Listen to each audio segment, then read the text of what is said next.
Hello and welcome to Dreams of Wings and welcome to White Waltham Airfield here in Berkshire. This has been brought to us by Burning Blue Design and I'm very thankful for them for giving me the opportunity to give this a try, and I've got to be honest, I've been looking forward to this. I've flown out of White Waltham in real life, albeit only once.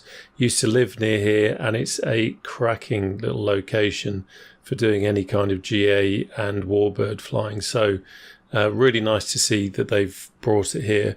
So White Waltham itself came to being in 1928 when the de Havilland family bought an area of grassland in which they wanted to base the de Havilland Flying School. Then in 1938 the government took the airfield over, and during World War II it was the home base of the Air Transport Auxiliary, who did an absolutely fantastic job ferrying around new aircraft but also damaged or repaired aircraft. In fact, the ATA also operated as a passenger carrier for service personnel on urgent duty and even flew some air ambulance missions. Now, after the war, White Waltham was used by Ferry Aviation and also later Westland helicopters. One of the aircraft types flown here was the Fairey Gannet, and there's an example actually located here at White Waltham. Prince Philip, Duke of Edinburgh, learned to fly here in 1952 using a chipmunk of the Home Command Communications Squadron, Royal Air Force, who were based here 1950 to 1959. Now, in 1982, White Waltham finally left the military and was taken over by civilian owners, and the airfield has got 3 runways and it's said to be the largest civilian grass airfield in the UK and Europe. It's home to the West London Aero Club and Ultimate Aerobatics, who not only offer aerobatic flights and training but also warbird flying with a Harvard and a Hurricane Mark 1. So what does this package actually come with? That's the all-important question. So what we've got are over 80 custom 3D objects that have been created exclusively for White Waltham Airfield, each with full PBR, allowing for more realistic textures. There are thousands of carefully placed stock assets. Every shed, car, post and tree, along with an assortment of ground workers, has been placed in its correct location, ensuring an atmosphere of a working airfield. High-resolution, colour-corrected ground textures taken from Bing maps and manipulated for consistency and realism, which far surpasses the quality of the stock Microsoft Flight Simulator 2020 ground texture. A working custom windsock and working custom signal square.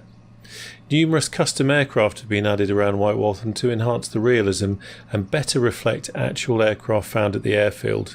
These include a Fairey Gannet, Hawker Hurricane Mark 1, de Havilland Chipmunk, Panavia Tornado GR1 in desert pink camo, Challenger private jet, Lockheed C-130 Hercules cockpit, Westland Lynx, Robinson R22, Eurocopter EC-135 and an Aerospatiale Alouette 2.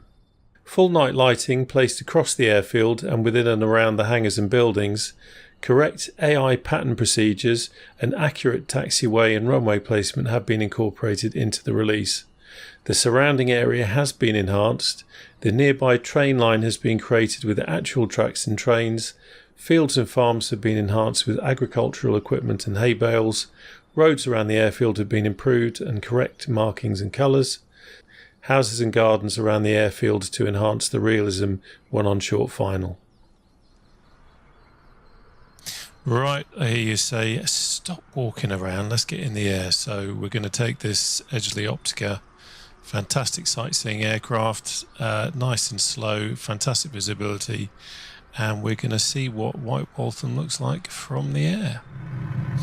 Okay, so here we are in the cockpit of our Optica now, about to head off. Quick look back over there. Let's get going. Right, handbrake. Keep calling it handbrake because it looks. Look at that. That's a handbrake. That's a handbrake in the car. Right, let's get going.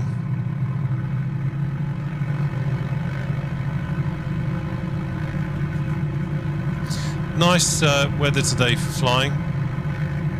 Flying real world weather from earlier on today.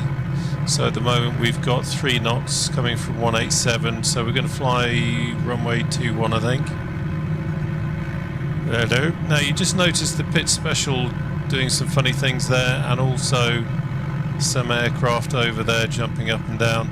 That's something that's going on with Microsoft Flight Simulator. It's nothing to do with Burning Blue design, and it's something that Asobo are apparently looking into and trying to fix. But it does mean that these static aircraft, you know, you're approaching them and all of a sudden they start doing a curtsy, which is great that they want to show respect to a fellow aviator, but there really is no need to curtsy.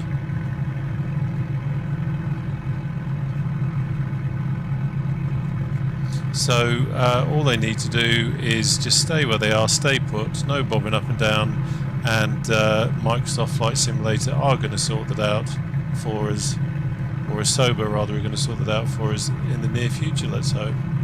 So we're just skirting around now. We've gone past runway 25, just want to line up on runway 21. One of the funny things with grass strips, which is kind of obvious really, is that they're not always that easy to spot in the way that tarmac and concrete is, but we've brought ourselves around here to the threshold of 21 and we'll just bring it to a stop.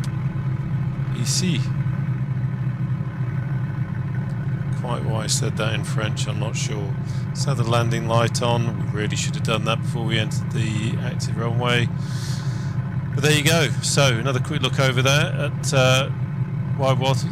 What I love about this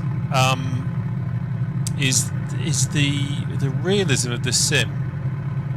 The lighting, the graphics is just astounding. And when you've got people like Burning Blue Design producing scenery like this, it just adds to it. It's just absolutely fantastic. Anyway, let's concentrate on taking off.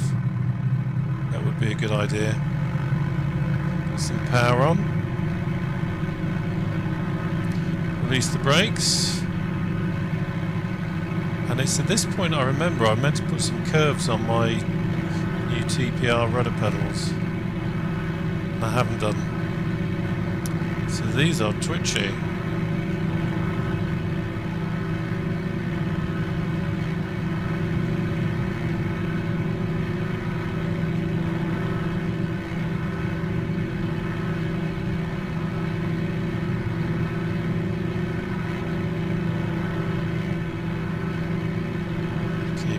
Things. Everything's looking good.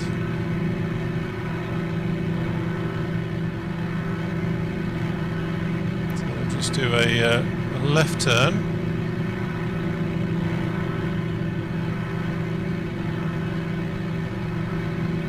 Just raise the flaps now. Just set a bit of landing flap in. So we'll just do a left turn here now and come over the airfield again. Have a wee look.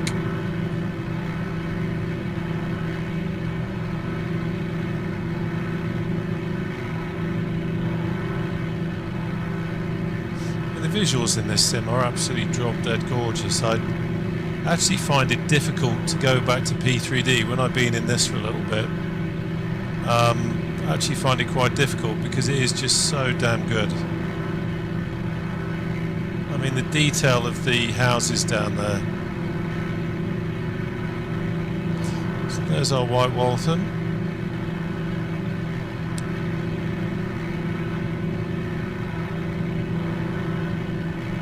One of the really interesting things is I was here a few weeks ago standing in that car park right down there just as I was passing by, which I do every fortnight or so.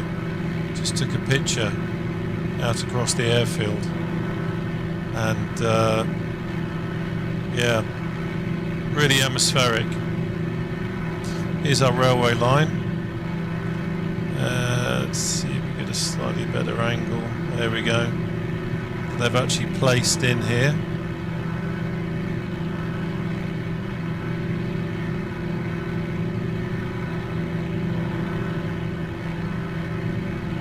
Come back on the power a little bit.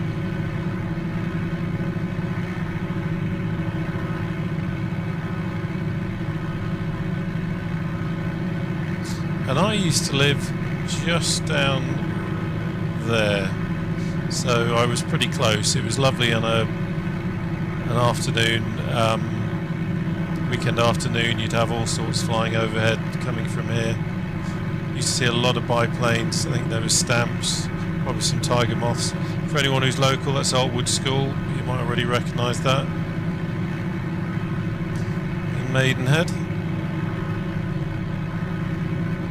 There's Maidenhead Centre over there, but we're not going to go there. We are going to go and have a quick look at Windsor Castle, because I've not seen Windsor Castle in the sim, and it would be quite interesting to go and have a look. We can have the landing light off now.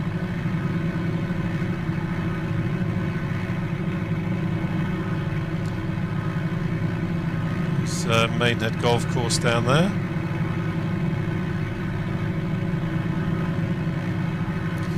Look at the instruments, make sure we're not doing anything silly.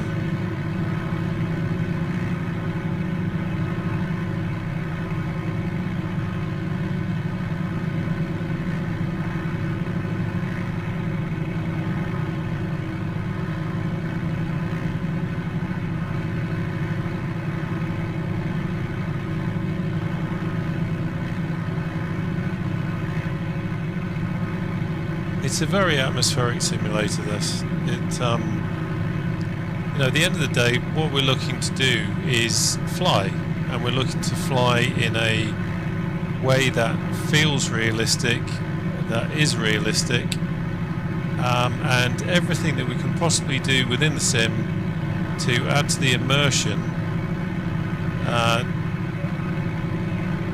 helps. And this is why we spend money on things like extra scenery. But the beauty of this simulator is that right now there are no add-ons apart from what we're flying in. I'm talking about the scenery. There are no add-ons. I've got Rex Weather supplying the weather, and that's doing a pretty good job of it. There's not much in the way of cloud today. But all that down there is just straight out of the box with the sim, which is pretty revolutionary. There's no doubt about it. For, you know, some of the quirks and things like those jumping aircraft, Asobo have done an incredible job of bringing a world to life, and that is just astounding. I cannot wait for A2A to bring out their warbirds. And fingers crossed the Spitfire, and I'm going to be doing a round the world trip again. Get some nice person to do me a Gertie paint, and then we'll fly around the world again in the Spitfire. There's Windsor Racecourse down there.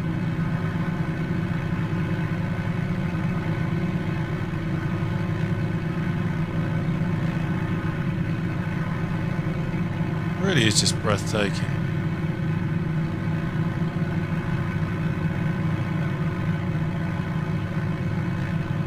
There's Heathrow right ahead. Just see that that space up there.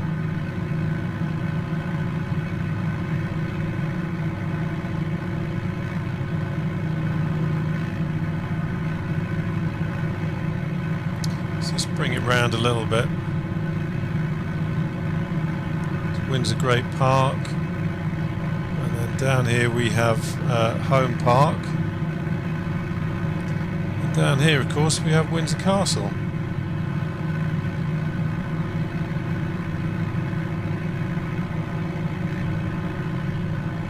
It really is quite stunning. And of course just over there you've got Eton, where there is the famous Eton School. Yeah, I've got to say, the Windsor Castle in this is pretty damn astounding. Look at that.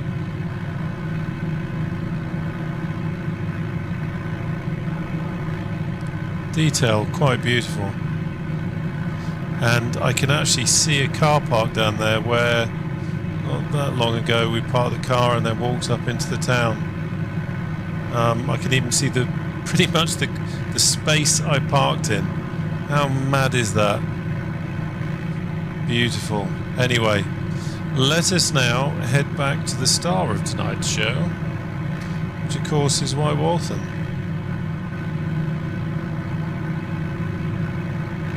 Sometimes when I'm getting new scenery in terms of an airfield, it's quite nice just to fly away from it and come back again. First of all, it gives you a really good appreciation of what the scenery looks like, but also it you know, gives you a bit of familiarity with it, especially where you've got a grass strip. Grass strips aren't always that obvious where the runway actually is, and sometimes it can take a bit of looking. Bit of looking, that's stating the obvious, isn't it? That is Slough over there. If any of you have seen the UK office with Ricky Gervais, that's where that's based. There's a big Mars factory, which is quite a prominent building in real life, but it's not modelled in the sim, but that doesn't honestly surprise me. It's probably there if you fly over it, but when I say not modelled, it isn't the elevation, but I mean it's very obvious what that is over there.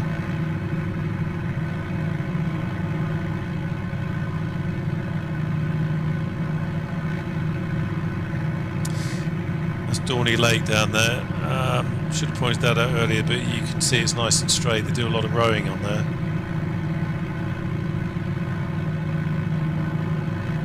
God, the scenery in this is just ridiculous. The amount of detail. It blows me away every time I get in it.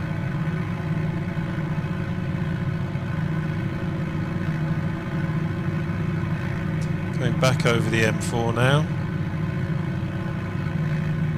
So let's have a quick look where we're at. Let's lose some altitude.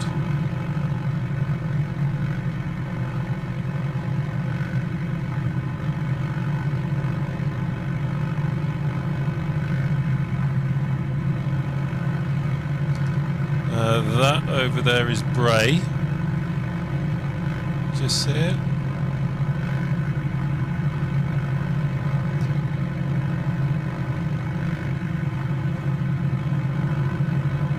It's a very interesting aircraft to fly this. It flies incredibly slowly,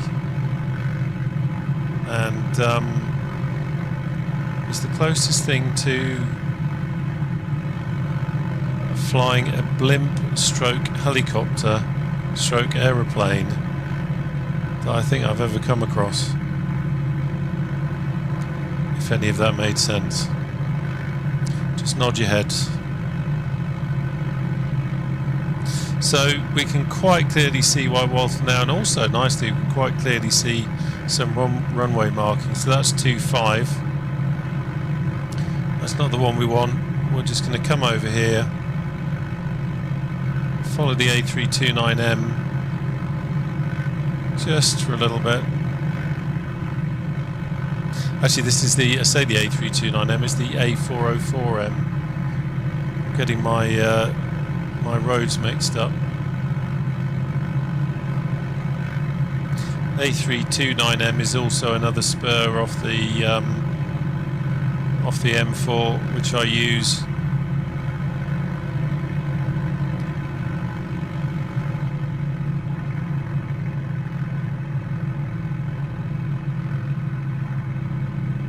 Right, let's have some flappage.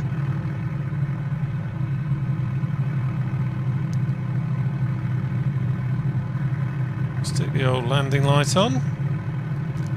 I know we're coming in. Some more flapping, so we've got quite a high approach here.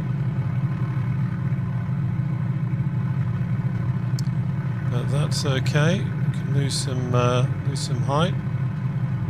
I love the detail here, the little detail of the digger there. I know I'm meant to be focusing on landing, but yeah, fantastic detail.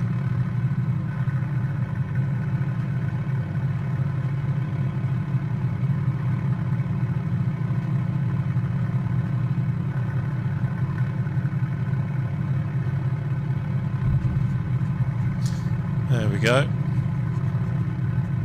That's what happens when you look at detail when you're landing instead of focusing on your landing. So anyway, we got down safely. We just probably a little bit too fast, to be honest, coming in too high.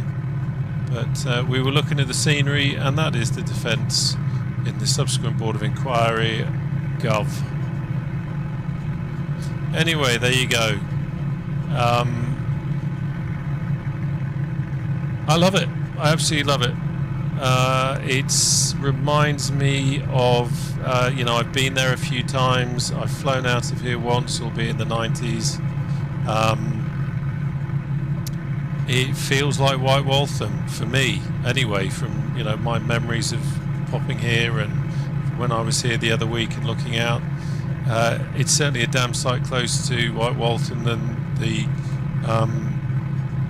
default that you get with the sim. Something I would recommend actually is if you go to the Burning Blue website, they've got a neat little thing where you can slide between two images of the default and what the field looks like with the Burning Blue design scenery added.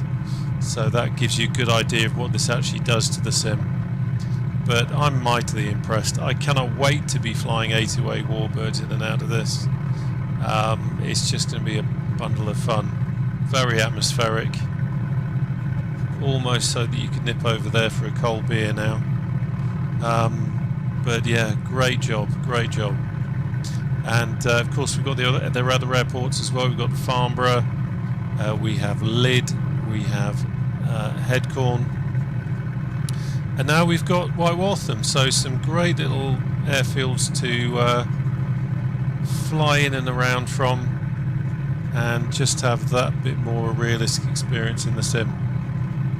So thanks again to Burning Blue Design for giving me the opportunity to fly White Waltham in the sim, and I look forward to seeing you again here on the channel very soon. Take care now. Bye bye.